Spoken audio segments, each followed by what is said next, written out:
Hey guys, welcome. Today we're going to continue on with the 308 load series. Today we're going to talk about load data. If y'all haven't caught on, what I'm trying to do is make this load series for like, if I had a new gun and I was going to start from the beginning with that gun and reload for it, how would I work it? And this is how we're going to do it. So it might seem kind of slow here at first, but you'll all catch on, and everybody seems to be enjoying the series, so I guess it hasn't been too bad. But first, I would like to say, the videos have kind of slowed down a little bit. And there's several reasons why. Everybody, all of us have private lives, if you all know. All of us have to work, as you know. But also, it's because one of my subscribers, and I shouldn't say his name, but so I won't, but 240FP could be his name. And you all can go to the last video, where I was shooting the 45 ACP out in the cold, which I really didn't want to do that day anyway. But so I was having a bad day to begin with, and then 240FP, I didn't mean to mention his name. He got on there and basically called me Chunky Monkey. He said, "Hey, fat boy, you need to start getting on the treadmill. I've watched some of your old videos, and you becoming, can you even fit through your door anymore? How about, push away from the table a little bit, guy?" And it kind of hurt my feelings a little bit. Us guys, we got feelings, People don't want to think that we do, but we do. Especially when they call me Chunky Monkey. That's not really what he said, but go look it up for yourself. It wasn't very nice. But I know you all don't want to hear that, but when you hurt a man's feelings by calling him fat boy, a chunky monkey, or, hey, push away from the table a little bit. You know what?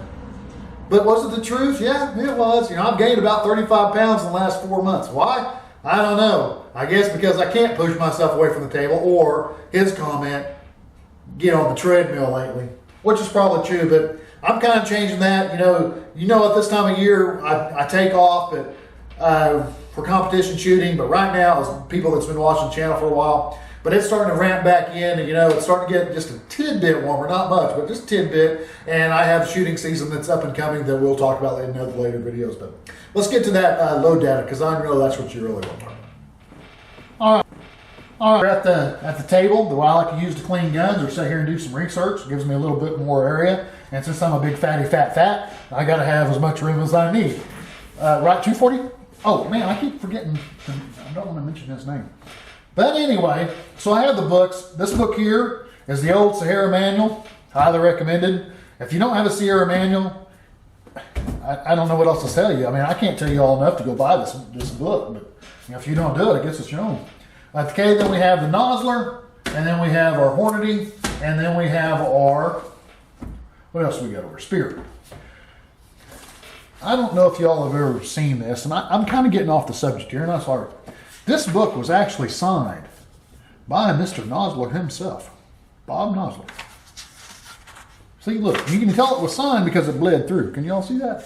Bled through the page, so yeah, it was actually signed. So I don't like using this book, but we'll just put it out here for demonstration purposes. Okay, when I run going in to develop a new round or a new load, I use several manuals as well as the internet. I don't just pick one manual and get my load data. Can you? Yes. And there's nothing wrong with that. But I like a variety of manuals so I can kind of read, because not all of them are going to be the same. And because they're not all the same, that's where you get discrepancies a lot of times, or when you're saying, well, you shouldn't load more than this amount, or you shouldn't load under this amount, is because those discrepancies can come from the manuals themselves. Okay, so we're just looking through here, but the trim length, they're pretty much all right on. So they're all pretty close in the trim length on what they want you to trim the 308 to. So the case trim length is 2 inches and 500 thousandths. So that's pretty consistent across the board. These are all telling us to use different primers. So we can't really make a distinguishing choice, if you will, on the primers because they're all pretty much different. Matter of fact, they all are different.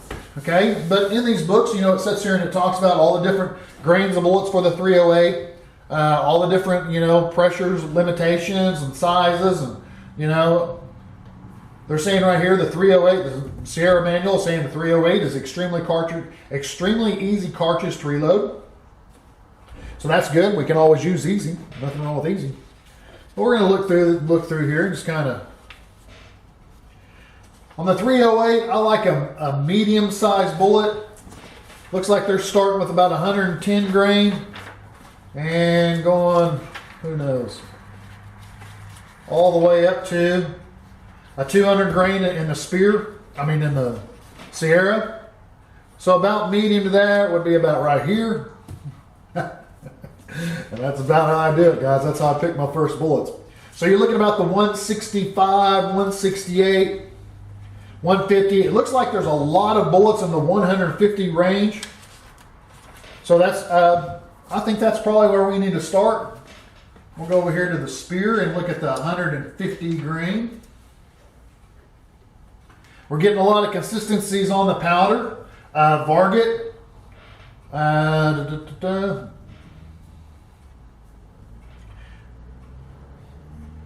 Varget is definitely one that they're pulling them back and forth. IMR 4320. Let's go to the Nosler book that I don't like using. Nosler is a great bullet. The manual is great. But when a guy signs your manual, you just kind of don't want to mess it up. I can't believe I got it out here, but we're going to turn the page here. All right. They're using Varget. They're using 4320. They're using IMR 4831. 4895. Got a 4895. So it looks like Varget and 4895 right now are our most consistent powders for the 150 grain. In my area, getting Sierra bullets and Hornady bullets are the easiest. So now that we know that that's a good powder choice, we're going to come over and look at the 150 grain for the Hornady.